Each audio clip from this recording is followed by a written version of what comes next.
Hello friends, welcome back to my channel MST math solution. গণিত প্রকাশ নবম শ্রেণীর অধ্যায়ভিত্তিক যে ম্যাথ ক্লাসগুলো চলছিল তার আমি 15 চ্যাপ্টার পর্যন্ত তোমাদের সামনে আলোচনা করেছিলাম। আজকে আমরা বৃত্তের ক্ষেত্রফল চ্যাপ্টার নাম্বার 18 বৃত্তের ক্ষেত্রফল এই চ্যাপ্টারটা আলোচনা করব। আগের দিন তোমাদের সঙ্গে আমি বৃত্তের পরিধি সম্পর্কে আলোচনা করেছিলাম। আজকে চ্যাপ্টার 18 বৃত্তের ক্ষেত্রফল এই চ্যাপ্টারটা আলোচনা করব। আচ্ছা, বৃত্তের পরিধি সম্পর্কে আলোচনা করেছিলাম। এটা যদি একটা বৃত্ত হয়, আমি বলেছিলাম এই বাইরের যে সার্কেল যেটা দিয়ে ঘেরা, এটাই হচ্ছে পরিধি। এটা আর এটা হচ্ছে একটা ব্যাসার্ধ, পরিধি থেকে কেন্দ্র থেকে পরিধি পর্যন্ত, আর এটা কেন্দ্র থেকে পরিধি পর্যন্ত যে দূরত্ব সেটাই হচ্ছে ব্যাসার্ধ। এইবারে বৃত্তের ক্ষেত্রফলের ফর্মুলা কি? তাহলে বৃত্তের ক্ষেত্রফল এর ফর্মুলা কি?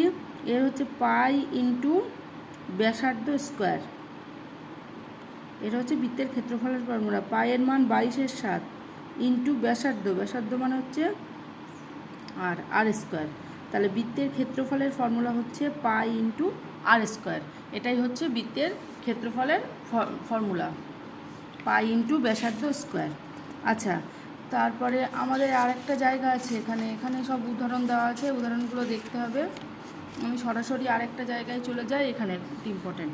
আচ্ছা, একটা বৃত্ত নিলাম, বৃত্তের ক্ষেত্রফল তো আমরা বার করতে পারবো, বৃত্তের পরিধি বার করতে পারবো, ওটা শিখেছি। এইবারে যদি আমাদের পি কিউ এরকম একটা বৃত্ত থেকে যদি এরকম একটা অংশ কেটে নেওয়া হয়, তাহলে এই অংশের ক্ষেত্রফল যদি বার করতে বলে আমরা কি করে বার করব?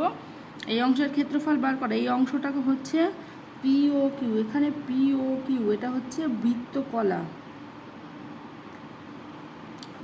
এই বৃত্তকলা অংশের ক্ষেত্রফল আমরা কি করে বের করব? দেখো, এখানে একটা জিনিস লেখা আছে পেজ নাম্বার 255-এ। 255-এ লেখা আছে, যদি কোনো বৃত্তের ব্যাসার্ধের দৈর্ঘ্য আর একক হয় এবং কোনো বৃত্তকলা কেন্দ্রে থিটা ডিগ্রি কোণ উৎপন্ন করে, তাহলে বৃত্তচাপের দৈর্ঘ্য হবে, এটা মনে রাখতে হবে, পাই θ/360 ইন্টু বৃত্তের পরিধি। আর বৃত্তকলার ক্ষেত্রফল হবে θ/360 ডিগ্রি ইন্টু বৃত্তকলার ক্ষেত্রফল।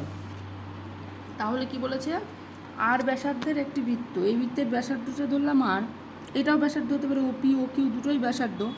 আর ব্যাসার্ধের একটি বৃত্ত যদি, আর হচ্ছে ব্যাসার্ধ, বৃত্ত যদি কেন্দ্রে থিটা কোণ উৎপন্ন করে, এই কোণটা যদি থিটা হয়, কোণ পি ও কিউ কেন্দ্রে যদি থিটা কোণ উৎপন্ন করে, তাহলে বৃত্তচাপ কোনটি? বৃত্তচাপ হচ্ছে পি কিউ। এটা কিন্তু একটা চাপ, এটা সরল রেখা না, এটা চাপ। বৃত্তচাপ পি কিউ এর দৈর্ঘ্য হবে θ/360 ইন্টু বৃত্তের ব্যাসার্ধ, এটা হবে বৃত্তচাপ পি কিউ। আর বৃত্তকলা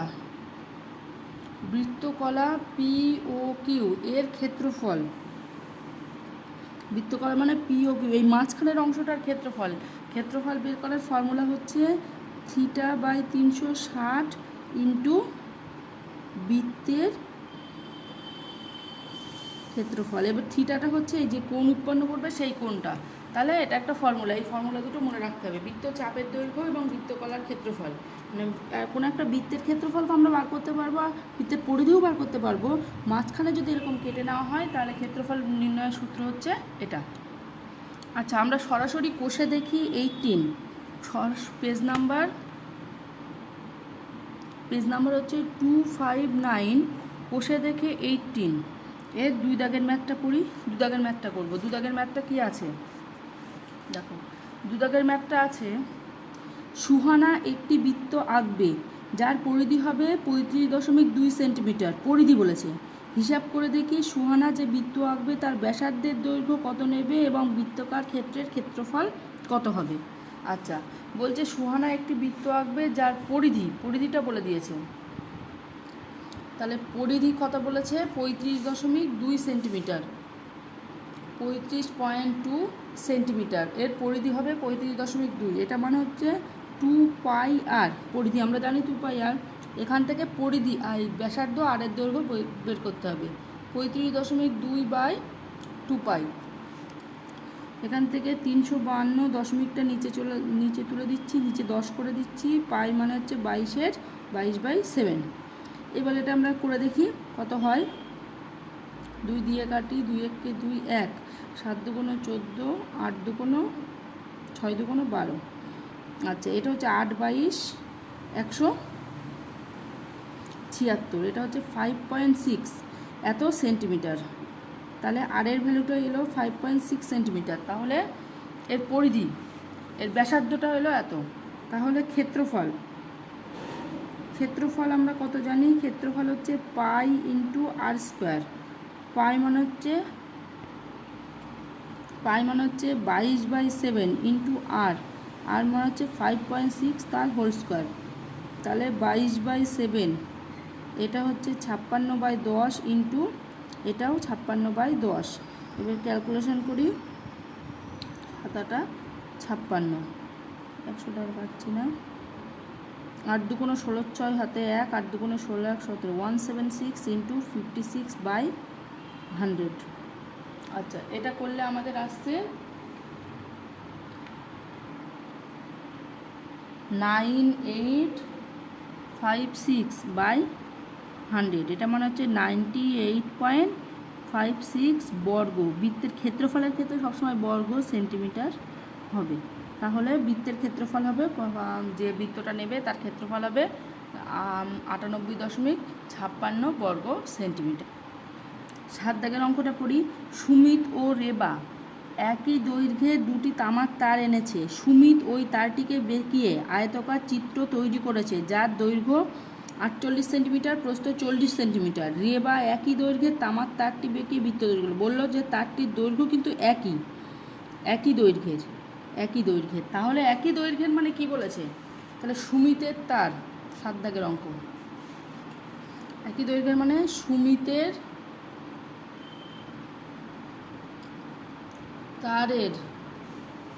তারটা আয়তকার চিত্র ছিল। আয়তকার যে চিত্র এর পরিধি মা পরিসীমা। আয়তকার চিত্র যেহেতু, তাহলে পরিসীমা কত? আয়তকার চিত্রের পরিসীমা হচ্ছে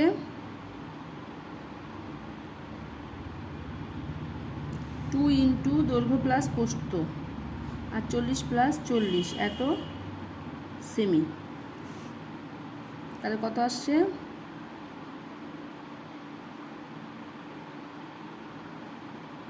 এত সেন্টিমিটার।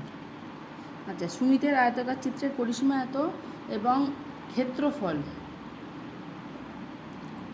কত হবে? 48 ইন্টু 40, 0 4 32, 2 হাতে 3, 4 4 16 3 19 এত বর্গ সেমি। আচ্ছা, কি বলেছে? রেবা একই দৈর্ঘ্যের তার বেঁকে বৃত্ত তৈরি করলো মানে রেবার যে তারের পরিধি আর এই সুমিতের তারের পরিসীমা এটা একই। তাহলে রেবার বৃত্তের পরিধি 2πr, এটা ইজিক্যাল টু এর পরিসীমা একই, মানে দৈর্ঘ্যটা একই, তারের দৈর্ঘ্যটা একই, সে যাই বানাক না কেন। আর ইজিক্যাল টু 176/2π। ক্যালকুলেশন করি। আর এর ব্যাসার্ধটা কী হবে? রেবা যে বৃত্তটা বানিয়েছিল তার ব্যাসার্ধটা কী হবে বার করতে হবে।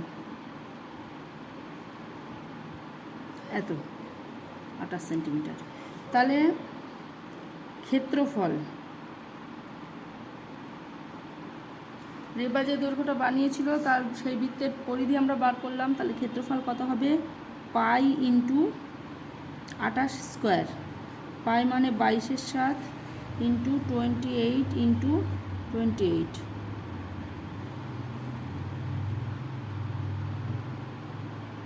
88 ইন্টু 28 এত বর্গ সেন্টিমিটার। এবার এটা আমরা করি।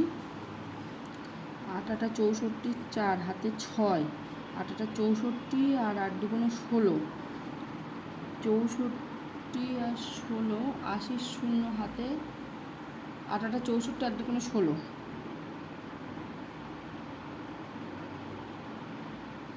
86 6 হাতে 8, 8 দুগুণ 16 আর 8 24, এটা হচ্ছে 2464 বর্গ সেন্টিমিটার। তাহলে রেবার কি বলেছে যে তাহলে কার আয়তকার চিত্র না রেবার তৈরি বৃত্ত কোনটি বেশি জায়গা জুড়ে থাকবে?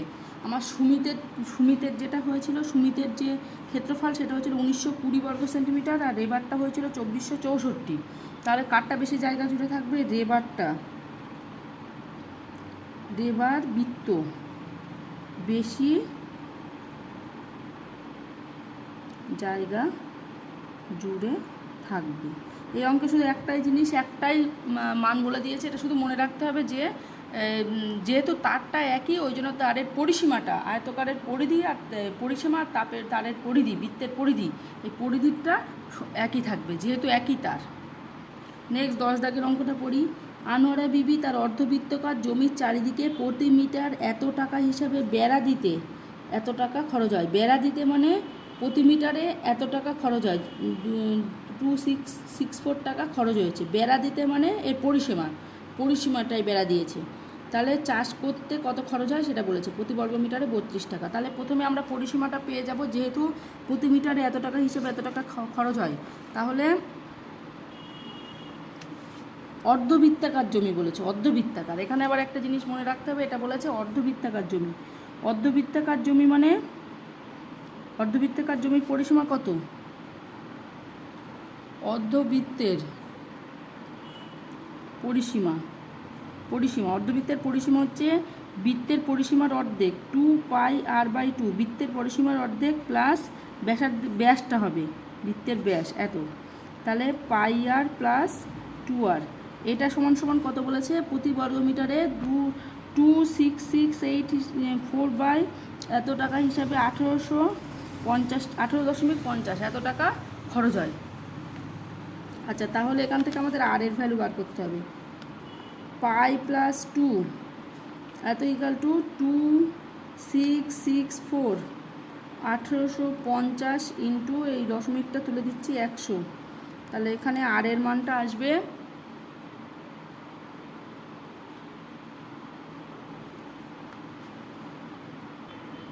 এটা করলে কাটাকুটি করলে আসবে 144, আর পাই প্লাস 2 মানে এটা আসবে 36, ওপরে আসবে 7, তাহলে 8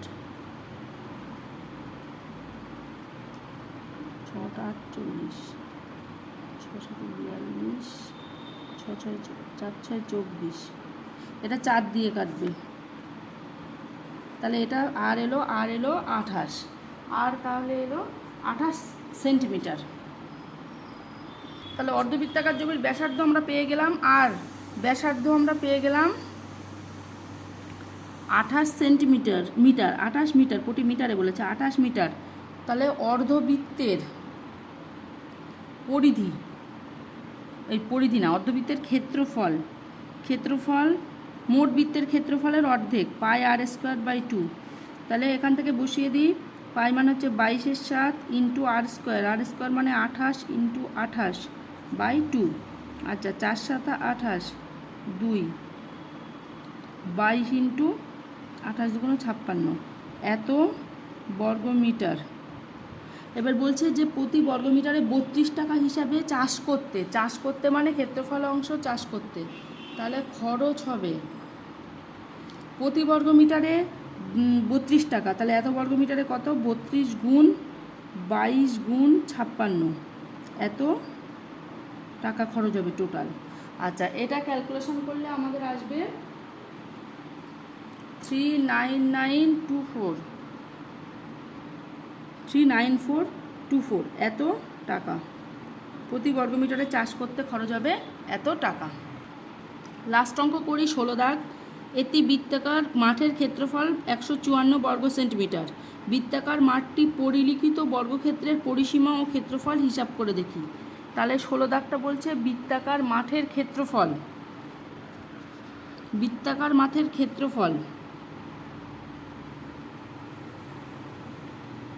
ক্ষেত্রফল বলেছে 154 বর্গ সেন্টিমিটার।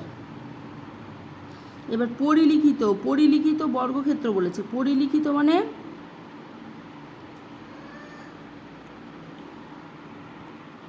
পরিলিখিত মানে বর্গক্ষেত্রের ক্ষেত্রফল হবে এরকম, বৃত্তটা মাঝখানে হবে। আচ্ছা, তাহলে বর্গক্ষেত্রের ক্ষেত্রফল, বর্গক্ষেত্রের বৃত্তের ক্ষেত্রফল বলেছে, তাহলে বৃত্তের ব্যাসার্ধ, ব্যাসার্ধ কত হবে? তাহলে pi r square equal to 154, তাহলে r square equal to 154 by pi মানে 22/7, 7 আর ইজিক্যাল টু 7। বৃত্তের ব্যাসার্ধ হচ্ছে 7, বৃত্তের ব্যাসার্ধ হচ্ছে 7। তাহলে এই পরিলিখিত যদি হয়, পরিলিখিত মানে পরিলিখিত অর্থাৎ বৃত্তের ব্যাস, ব্যাস মানে 7 × 2 14, এইটা সমান সমান বর্গক্ষেত্রের বাহু। বৃত্তের ব্যাস, দেখো বৃত্তের ব্যাস আগেও করেছি, বৃত্তের ব্যাস মানে পুরোটা সমান সমান বর্গক্ষেত্রের বাহু পরিলিখিত হলে। বর্গক্ষেত্রের পরিসীমা,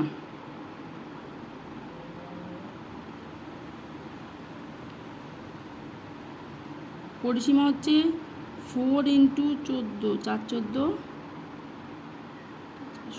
14 56 বর্গক্ষেত্রের পরিসীমা। বর্গক্ষেত্রের ক্ষেত্রফল কত হবে? 14² মানে 196। আচ্ছা, এটা কি বলেছে? সেন্টিমিটার। হ্যাঁ, এত সেন্টিমিটার,